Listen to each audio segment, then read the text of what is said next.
low budget shooting. I wanted to get you guys involved in pretty much every aspect of shooting, and one of the things that I also do, because I shoot so much, is reload ammo. You almost have to. And one of the ones that I found that's the most important to do everything properly is the 223 ammo and 5.56.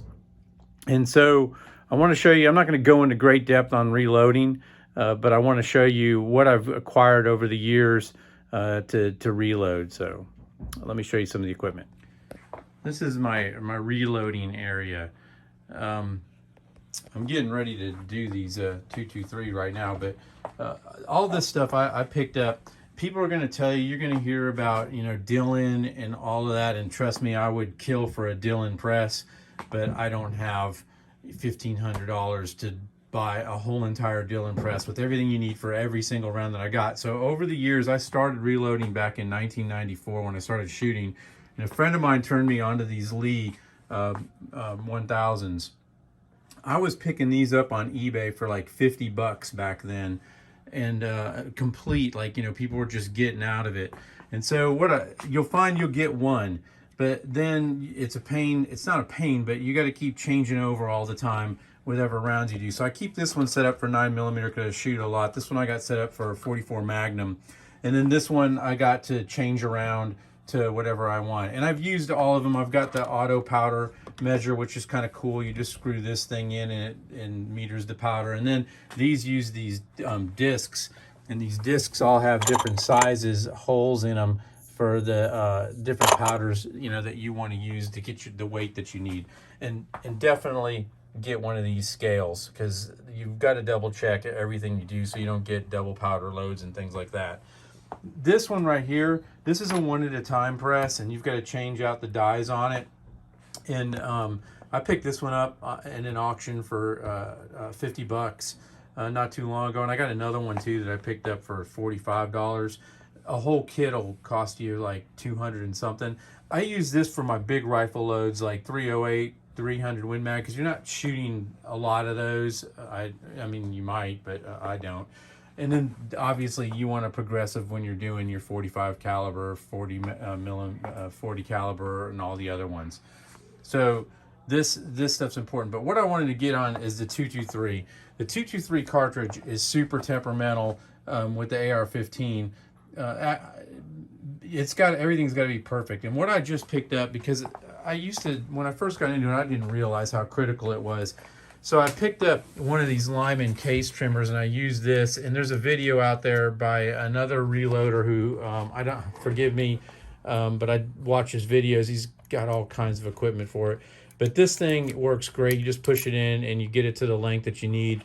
And then I picked up this Lyman. I bought these both from Midway, and they just came in.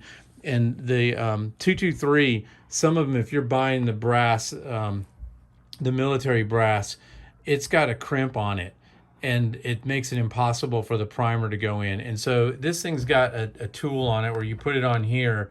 You just turn this thing on and you put it on here, and it'll get rid of the crimp on it, and then you'll be able to get the primer in better. So for the 223, make sure you size the case properly. Make sure that you cut it, and you'll be fine. But if you don't, if these shoulders are off and you're shooting, it's going to give you a problem. So I'll get into more, show you some more stuff. I'm just showing you some of the equipment that I've acquired, and this thing right here and this thing right here work awesome. So let me take you through the steps of doing a 223. So the first thing we got to do is we got to size this thing, and we've got to get the primer out.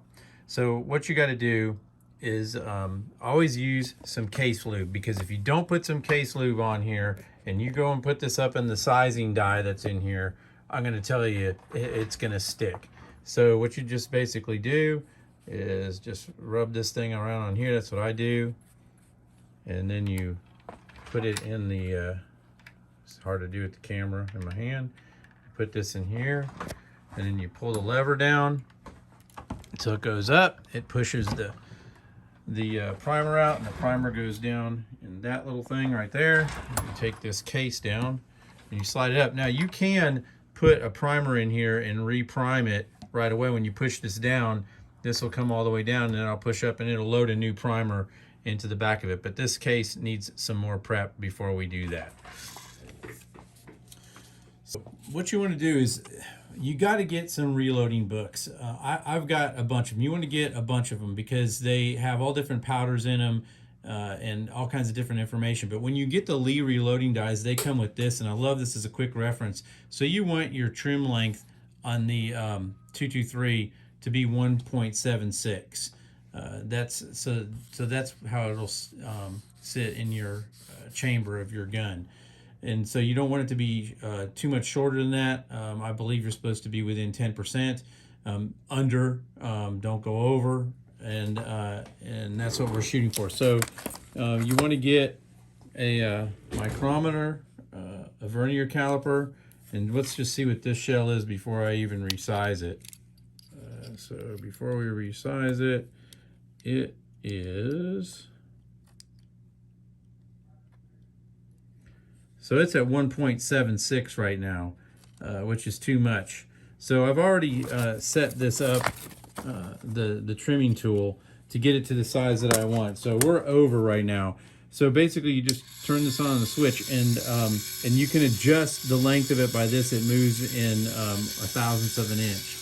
And so all you do is you just take this thing and you push it in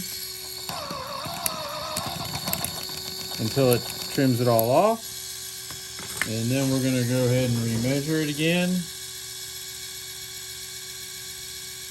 and now we're at 1.7480, and I want it to be a little longer than that. So what I want to do is back this up,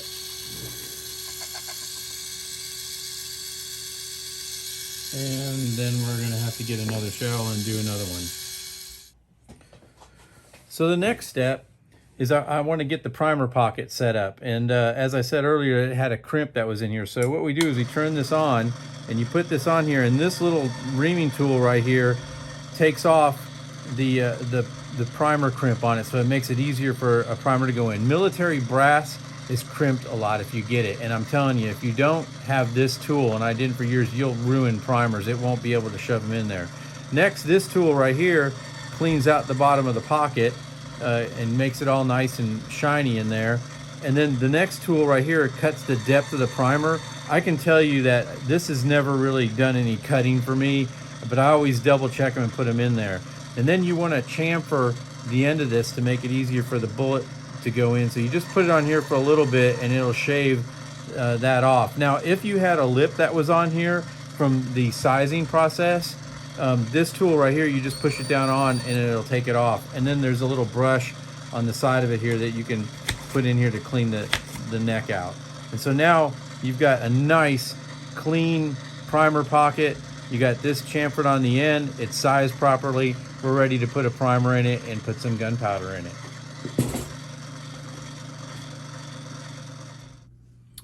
So next I'm going to pop some primers in here. I got this little tool right here that actually came with this guy. And so what you do is you just slide this in here and you pop a primer in and do that, and they go in nice and easy. If I wouldn't have had that reamer tool, oh my gosh, it's just such a pain in the neck. And so I just did a few of these, and I'll just get this out of the way. I got another tool I got to get that's an important thing to have that we'll be using in a minute. And so next, we're going to go ahead and put some gunpowder in. And I'm tearing that to 0. Hold on. All right. Okay, so I've already got this set up. I'm using CFE 223 in here, and I believe I'm shooting for 23.6 grams. So you just put this in, go like this, and fill it up. Now, whenever I do my first one, after doing it for a couple of days or whatever, I always check in my primer. So I want to be at 23.6 or 23.5, and as you can see, We're at 23.6, so that's beautiful. So that's set up. So I just take this and you can pour it back into the shell, but it's a pain in the neck on the small neck. You can do that with 308 and 300 Win Mag, but anyway, so I'll just go ahead and do it again. I know that it's set right, and so I lift that up and put it down, and now there's gunpowder in it. Also, a friend of mine taught me, try to keep this thing at least half full so that you're constantly have the same amount of pressure. You know, I do it. You could theoretically run it all down to the bottom, but he told me that sometimes it may not fill up all the way as it starts getting lighter. Anyways, so the next thing you want to do is you want to pull out your specs on the round, and you'll notice that the length on this is supposed to be a 2.26. If you go over that, they won't fit in the magazines for your AR-15. I like to go just a little bit below 226. Another thing on here that you're going to notice is on the bullets itself, there's a little cantilever. You can see it right here. So it kind of gives you an idea of the depth that you're supposed to be in. That's the cantilever is right there on the edge. And so that you can use as a reference. So you just take your bullet and you kind of push it in there a little bit, and when we chamfered it, it helps do that. And then you stick it in here and just push it up. And there you go. You got a 223 round.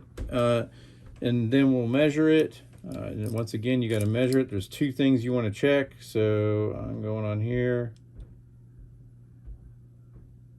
and I'm at 224, which is fine. And then the other thing that you want to do is this tool. This tool is really important. This tells you whether or not it's gonna work in your gun. You want to drop this thing in, and it should set all the way in. This should be flush. There's a little ridge on it, and then you want to make sure that when you go to this other side, that the end of the bullet that we just cut the casing, you want to make sure that it doesn't go over this little notch. You can see this little row. It needs to be flush with it like this one is. And if it doesn't fit in here and pop right out easily, it's not going to work in your gun. It won't go in. It won't chamber. The round won't chamber. So whenever I reload, every single one of them, I drop in here and test this. And if it doesn't work in there, that one's no good. Throw it in the trash, or actually just resize it. You can get the bullet out. There's a special tool here. You slide this down in here, and it catches the end of it, and then you just slam this down, and it will make the bullet come out, and you can save the gunpowder, and then you can resize the shell, and it'll work. So there you go. That's everything there is to loading a 223 round in just a couple of minutes. If you can find primers, it's ridiculous. When I first started shooting, primers were $12 a thousand, and now they're more than that.